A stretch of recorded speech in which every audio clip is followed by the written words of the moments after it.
Isn't it lovely to have a proper special meal at home? Something that feels like a real treat, a celebration, without the fuss or the massive bill. Well, this is it. This is your plan for a brilliant restaurant-quality dinner that you can absolutely smash in your own kitchen. It's all about beef tenderloin, that beautiful soft cut of steak, but done simply and smartly. We are going to make a meal that sings, with flavor, looks gorgeous on the plate, and best of all, won't break the bank. It is a fantastic way to impress someone you love, or just to treat yourself because you absolutely deserve it. We're going to tackle this with a clever three-part plan. It's all about the order of things, what we call the workflow in the kitchen. Getting this right means you're not rushing around at the last minute. First, we'll get some gorgeous little spinach stuffed mushrooms sorted and popped in the oven. Right then, first things first. We are going to make these lovely, flavor-packed stuffed mushrooms.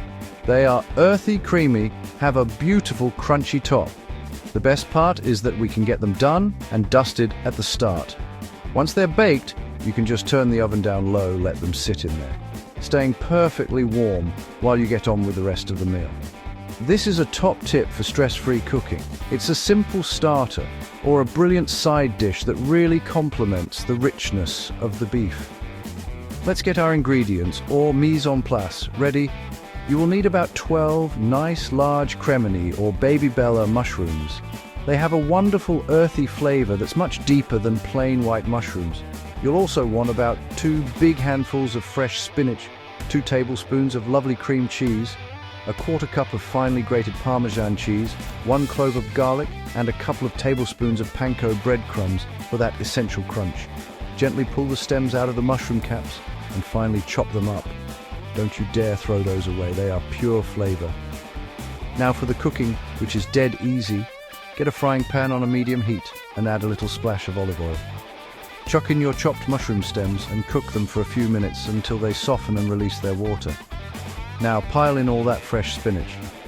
It will look like a mountain, but don't worry, it will wilt down to almost nothing in a minute or two.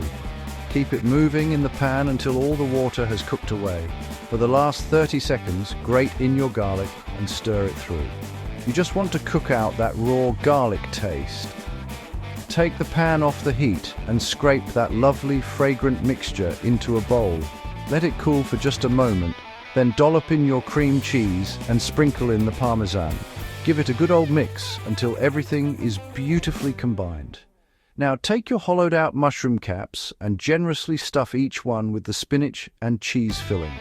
Arrange them on a baking tray, sprinkle a little bit of panko on top of each one, and they're ready for the oven.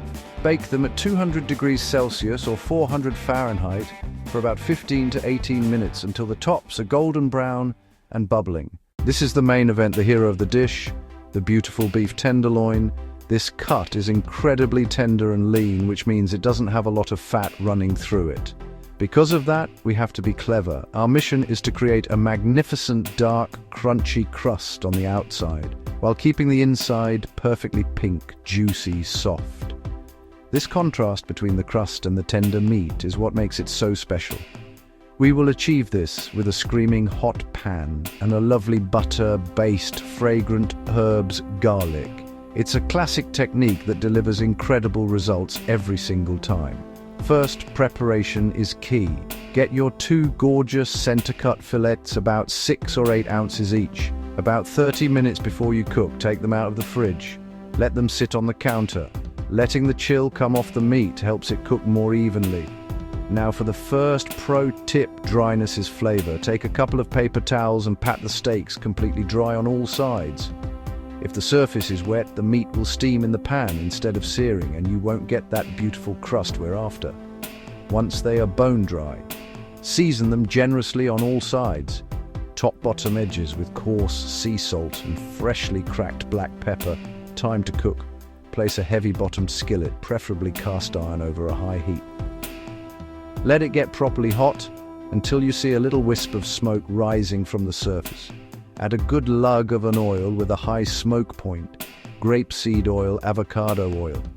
Carefully lay your seasoned steaks in the pan, away from you. You should hear a loud, satisfying sizzle. Now do not touch them. Leave them completely alone for 3 to 4 minutes.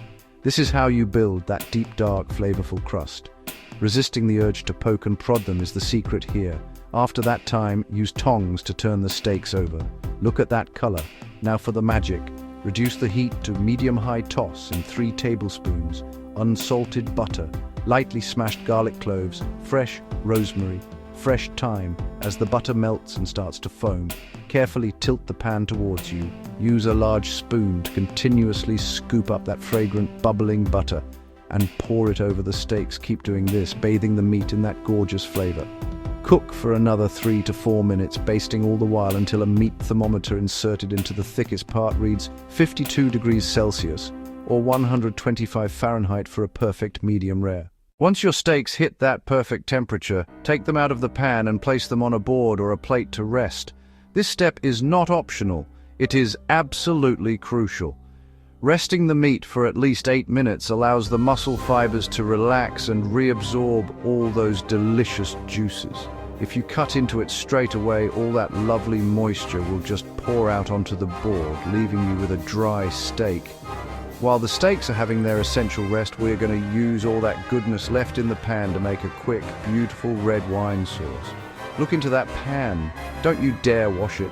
All those browned, sticky bits stuck to the bottom, that's called fond, a pure concentrated flavor from the beef, garlic, herbs.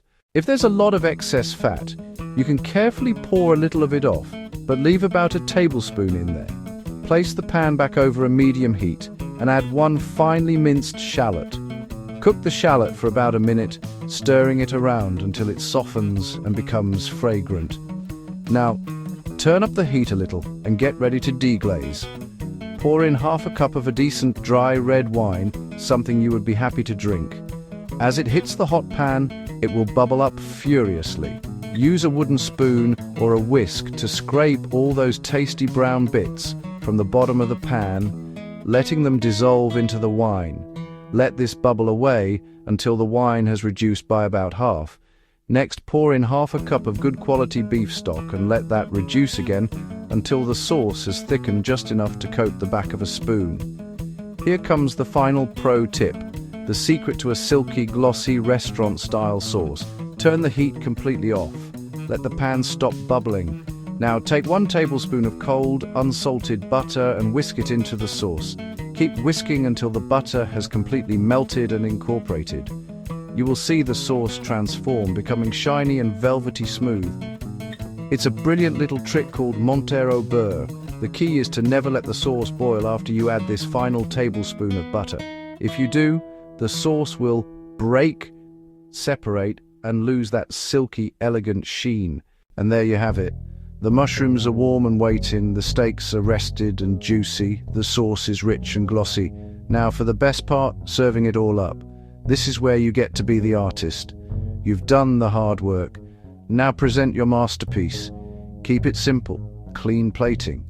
Let the food be the star. Bringing everything together is so satisfying.